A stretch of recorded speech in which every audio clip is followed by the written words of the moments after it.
In this tutorial, we'll look at how to set up your MIDI controller to work with Live. If you don't have a MIDI controller and want to get started with recording, you can skip this tutorial and move to the next video in this series to get you familiar with the audio recording basics in Live. Before starting, you may need to install driver software that came with your MIDI controller. Please check the instructions that came with your hardware. Make sure that you download and install the latest drivers for your MIDI controller, and if necessary, restart Live or your computer to complete the installation process. To connect your MIDI controller, plug the square side of a USB cable into the controller and the wide side into a USB port on your computer.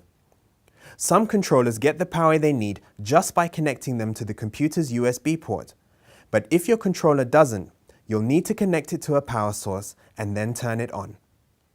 Now launch Live.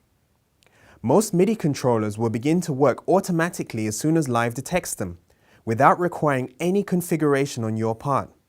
We can check this by playing the controller and seeing the yellow flashing square in the upper right-hand corner. This means that your controller is ready to play instruments in Live. If your controller doesn't work automatically, or you would like to change some settings, go to Live's preferences from the menu or use the shortcut Control comma on a PC or Command comma on a Mac and click the MIDI Sync tab. You should see one or more input-output entries for your controller in the MIDI port section.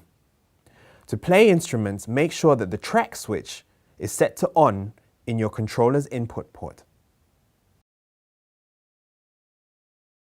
Live supports many different control surfaces with instant mappings. These natively supported control surfaces automatically adjust Live's built-in devices and reassign themselves when you select a new Live device. If your controller supports instant mappings, this will work automatically as soon as Live detects it. Instant mapping functionality varies depending on the controller. For example, with the MPK25, every time a rack is selected, its macros are instantly mapped to 8 knobs. The hand icon in the title bar of a device shows that it's currently controlled by your control surface.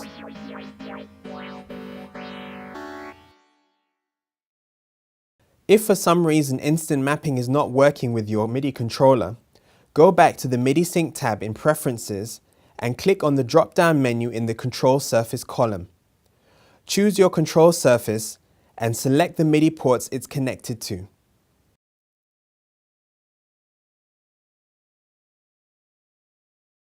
Finally, you may own a MIDI controller that may not support instant mappings, or you just may want to set up custom controls for your Live set.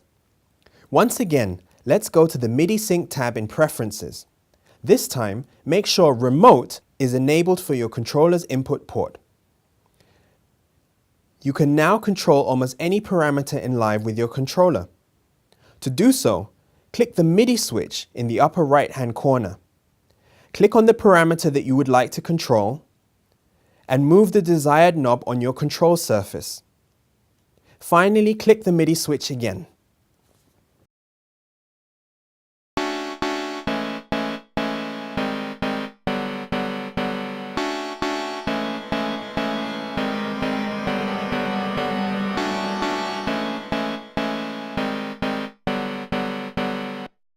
So now you and your MIDI controller should be working comfortably in Ableton Live.